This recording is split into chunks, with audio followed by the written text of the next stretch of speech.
क्या होता है जब आप 20 साल बाद अपने बचपन के सबसे पक्के दोस्त से मिलते हैं और तब तक आप एक बड़े अफसर बन चुके हैं और वो एक मामूली मजदूर। क्या दोस्ती की वो पुरानी बराबरी वो कायम रहती है या वक्त और हैसियत उसके ऊपर एक नई परत चढ़ा देते हैं? आज हम इसी सवाल की गहराइयों में उतरेंगे और हमारा जरिया बनेगी मुंशी प्रेमचंद की एक बहुत ही शानदार कहानी गुल्ली डंडा। हमारे पास इसके कुछ अंश हैं जो एक कथावाचक और उसके दोस्त गया की कहानी सुनाते हैं। तो आज हमारा मिशन सिर्फ इस कहानी को सुनाना नहीं है, बल्कि इसके जरिए ये समझने की कोशिश करना है कि बचपन की वो मासूम दोस्ती बड़े होने पर सामाजिक रुतबे की दीवार से कैसे टकराती है और क्या वो टक्कर झेल भी पाती है। बिल्कुल। और ये कहानी गुल्ली डंडे के बारे में तो है ही, पर असल में ये गुल्ली डंडा तो बस एक सिंबल है। कहानी असल में है यादों की, दोस्ती की और उस बिटर ट्रूथ की कि कैसे सोसाइटी में आपका स्टेटस, आपका ओहदा दो दोस्तों के बीच एक दीवार खड़ी कर देता है। चलिए कहानी के उस हिस्से से शुरू करते हैं जहां ये दीवार सबसे साफ नजर आती है। 20 साल गुजर चुके हैं। कथावाचक, जो अब एक इंजीनियर साहब है, उसी पुराने कस्बे में लौटते हैं और अपने बचपन के दोस्त गया को ढूंढते हैं और वो मिल भी जाता है। लेकिन मिलते ही कुछ ऐसा होता है जो सब कुछ बदल देता है। गया झुककर सलाम करता है और कहता है, हाँ मालिक, भला पहचानूंगा क्यों नहीं। मालिक, ये एक शब्द ही काफी है। बचपन का वो दोस्त जो नाम लेकर बुलाता था, जो बराबरी से लड़ता था, वो अब हुजूर और मालिक कह रहा है। दोस्ती की वो गर्मजोशी, वो हक, वो अचानक से अदब और लिहाज की एक ठंडी चादर में लिपट गया है। कथावाचक अब दोस्त नहीं, अफसर साहब है। और यही तो दिल तोड़ने वाली बात है। कथावाचक को भी ये अजीब लगता है। वो उस पुरानी दोस्ती को फिर से जीना चाहती है और उसे इसका एक ही तरीका सूझता है, गुल्ली डंडा। वो जिद करता है कि चलो आज वो बचपन का अधूरा खेल पूरा करते हैं। लेकिन इस बदलाव को पूरी तरह समझने के लिए हमें 20 साल पीछे जाना होगा। ये देखना होगा कि ये दीवार बनने से पहले उनकी दुनिया कैसी थी। बिल्कुल, हमें उस दौर में जाना होगा जब कोई दीवार थी ही नहीं। कहानी की शुरुआत ही कथावाचक के इस दावे से होती है कि गुल्ली डंडा सब खेलों का राजा है। आज के जमाने में ये सुनना थोड़ा अजीब लगता है, जहां क्रिकेट ही सब कुछ है। प्रेमचंद ऐसा क्यों कह रहे थे? क्या ये सिर्फ एक खेल की तारीफ थी या इसके पीछे कोई गहरा मतलब था? ये सिर्फ तारीफ नहीं थी, ये एक तरह का, आप कह सकते हैं, सांस्कृतिक बयान था। वो गुल्ली डंडे की तुलना क्रिकेट, हॉकी जैसे विलायती खेलों से करते हैं। वो कहते हैं कि इन खेलों में तामझाम बहुत है, खर्चा बहुत है। क्रिकेट के लिए पूरी टीम चाहिए, महंगा सामान चाहिए, पर गुल्ली डंडे के लिए क्या चाहिए? बस एक पेड़ की टहनी काटी, गुल्ली बनाई और दो लोग भी हुए तो खेल शुरू। वो लिखते हैं, ये बिना हर्रे फिटकरी के चोखा रंग देता है। मतलब जीरो इन्वेस्टमेंट, फुल एंटरटेनमेंट। बिल्कुल। और शायद इसीलिए ये खेल इतना खास था। ये बराबरी का खेल था। इसमें अमीर, गरीब, ऊंची नीची जात, इन सब का कोई फर्क नहीं था। कथावाचक, जो एक थानेदार का बेटा है, और गया, जो एक गरीब परिवार से है, उस खेल के मैदान में दोनों बराबर थे। मैदान के बाहर की दुनिया की कोई हैसियत वहां नहीं चलती थी। आपने बहुत सही शब्द इस्तेमाल किए, बराबरी। वो मैदान एक तरह का एक आदर्श द्वीप था, अ परफेक्ट आइलैंड, जहां समाज के नियम लागू नहीं होते थे। और इस द्वीप का राजा कौन था? गया। हाँ, कथावाचक उसे गुल्ली क्लब का चैंपियन कहता है। वो दुबला पतला है, लेकिन खेल में उसका कोई मुकाबला नहीं। जिसकी टीम में गया आ जाए, उसकी जीत पक्की थी। तो असल में खेल के मैदान में गया का रुतबा कथावाचक से कहीं ऊंचा था। लेकिन कहते हैं ना कि असल दुनिया की हवा इस द्वीप तक भी पहुंच ही जाती है। इस बराबरी के रिश्ते में पहली दरार भी इसी खेल के दौरान पड़ती है। एक दिन सिर्फ कथावाचक और गया खेल रहे होते हैं और कथावाचक की पदने की बारी आती है। पदना मतलब? अब उसे अपनी बारी देनी है, दूसरे को खेलने का मौका देना है। हाँ। और एक बच्चे के लिए अपनी बारी देना दुनिया का सबसे मुश्किल काम होता है। तो कथावाचक क्या करता है? वो बेईमानी पर उतर आता है और घर भागने की कोशिश करता है। और गया, जो खेल के नियमों का पक्का था, वो उसे पकड़ लेता है। यहाँ पर जो बहस होती है वो बहुत दिलचस्प है। बिल्कुल। कथावाचक एक अजीब सा तर्क देता है। वो कहता है, मैंने तुम्हें कल अमरूद खिलाया था, इसलिए मेरा दांव माफ हो जाना चाहिए। वो ये भी सोचता है कि अमरूद पैसे के 5 वाले थे, जो गया के बाप को भी नसीब ना होंगे।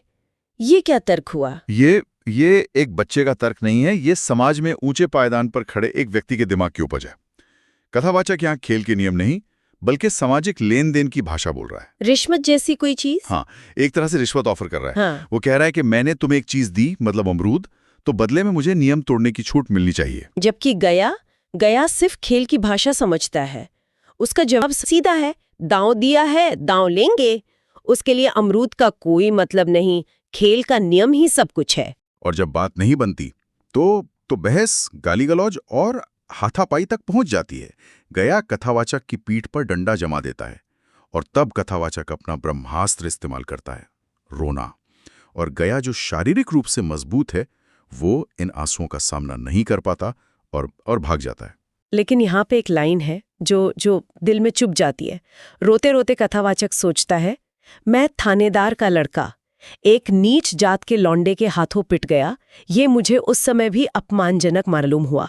मतलब बचपन में भी, उस खेल की बराबरी के बीच भी ये ऊंच नीच का जहर कहीं न कहीं मौजूद था। बिल्कुल, वो उस लड़ाई को एक दोस्त से लड़ाई की तरह नहीं, बल्कि एक थानेदार के लड़के और एक नीच जात के लौंडे के बीच की लड़ाई की तरह देख रहा है। यहीं से उस दीवार की नींव पड़नी शुरू हो जाती है, जो 20 साल बाद हमें साफ साफ दिखाई देती है। और फिर इसके ठीक बाद जिंदगी उन दोनों को पूरी तरह अलग कर देती है।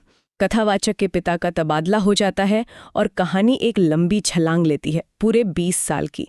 जब कथावाचक इंजीनियर बनकर लौटता है और गया से मिलता है, तो वो उस पुरानी बराबरी को फिर से जीने के लिए खेलने की जिद करता है। यहाँ भी एक बड़ी विडंबना है। वो बचपन को तो जीना चाहता है, लेकिन एक अफसर की वो झेप उसे छोड़ती नहीं। उसे इस बात की शर्म है कि लोग एक इंजीनियर साहब को एक साइज के साथ गुल्ली डंडा खेलते देखेंगे तो क्या कहेंगे। इसलिए वो तय करते हैं कि बस्ती से दूर एकांत में जाकर खेलेंगे। और फिर खेल शुरू होता है और यहाँ कहानी का रुख एकदम मनोवैज्ञानिक हो जाता है। कथावाचक, जिसका अभ्यास 20 साल पहले ही छोड़ चुका है, बुरी तरह खेल रहा है, लेकिन वो अपनी हार मानने को तैयार नहीं। वो बार बार बेईमानी करता है, गुल्ली डंडे में नहीं लगती, फिर भी वो झूठ बोलता है। और सबसे हैरानी की बात, गया जो बचपन में एक दांव के लिए लड़ने मरने पर उतारू था, अब हर बेईमानी चुपचाप सह लेता है। ये क्या हो रहा था? ये सवाल ही इस कहानी का दिल है। कथावाचक की हर धांधली पर गया बस इतना कहता है, न लगी होगी। नहीं भैया, तुम बेईमानी करोगे, ऐसा कुछ नहीं। कुछ नहीं। वो कोई विरोध नहीं करता। कथावाचक तो मन ही मन खुश हो रहा है। वो सोचता है, ये गधा है, सारी बातें भूल गया। उसे लगता है कि वो गया को बड़ी आसानी से बेवकूफ बना रहा है। पर क्या वो सच में गधा था या कुछ और ही चल रहा था उसके दिमाग में? वो गधा बिल्कुल नहीं था। असल में वो बहुत समझदारी से काम ले रहा था। अच्छा। हाँ, वो कथावाचक के साथ खेल नहीं रहा था। वो एक अफसर साहब का मन रख रहा था। मतलब जानबूझकर हार रहा था। बिल्कुल, जानबूझकर।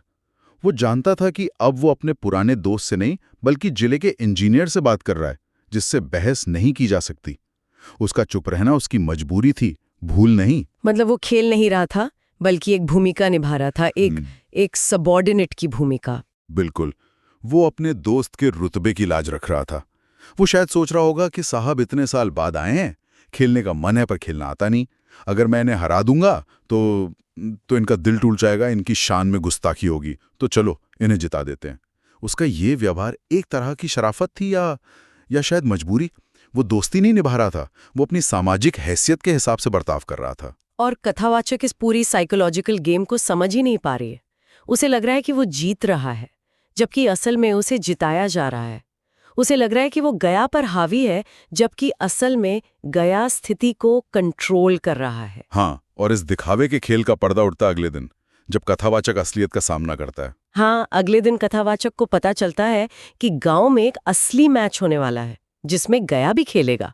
वो अपनी मोटर पर बैठे बैठे वो मैच देखता है, और वहां जो वो देखता है उससे उसके होश उड़ जाते हैं।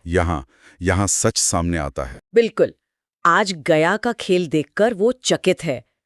वो कल वाला झिझकने वाला, हिचकिचाने वाला गया नहीं था। आज उसका निशाना अचूक था। गुल्ली आसमान से बातें कर रही थी। वो पूरी जान लगा के खेल रहा था और खेल के नियमों को लेकर वो एक दूसरे लड़के से लड़ने पर उतारू हो जाता है। उसका चेहरा गुस्से से तमतमा जाता है। और इसी पल कथावाचक को सब कुछ शीशे की तरह साफ हो जाता है। हाँ, उसे बिजली के झटके की तरह एहसास होता है कि कल गया ने उसके साथ खेला नहीं था, सिर्फ खेलने का बहाना किया था। वो उसे खिला रहा था, जैसे बच्चों को बहलाया जाता है। उसने कथावाचक को दया का पात्र समझा था, एक ऐसा अफसर जिसका मन रखना जरूरी है, जिसके साथ बराबरी का खेल नहीं खेला जा सकता। और यहीं पर कहानी का सबसे दिल तोड़ने वाला सच सामने आता है। कथावाचक को यह एहसास होता है कि उसने पद तो पा लिया, पर दोस्ती खो दी। उसकी अफसरी कोई मेडल नहीं, बल्कि उन दोनों के बीच की दीवार बन गई है।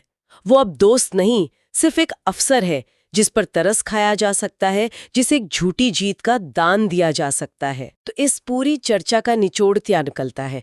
कहानी इस कड़वी सच्चाई को उजागर करती है कि कैसे सामाजिक दर्जा, पद और पैसा हमारे सबसे गहरे और मासूम रिश्तों की शक्ल बदल सकता है।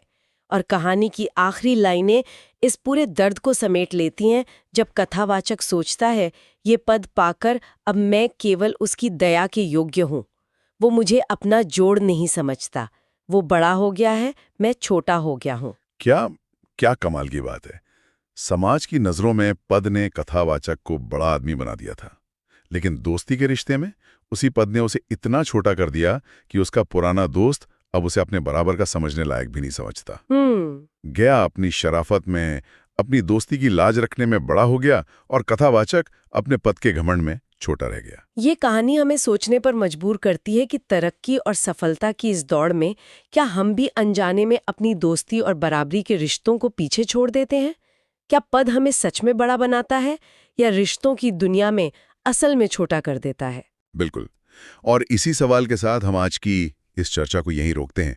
लेकिन ये कहानी एक विचार जरूर छोड़ जाती है। जब पद और पहचान बदलते हैं, तो क्या दोस्ती का वही मासूम रूप कायम रह सकता है, या उसे बदलना ही पड़ता है? क्या हैसियत की ये दीवारें इतनी मजबूत होती हैं कि कोई भी दोस्ती इन्हें लांघ नहीं सकती?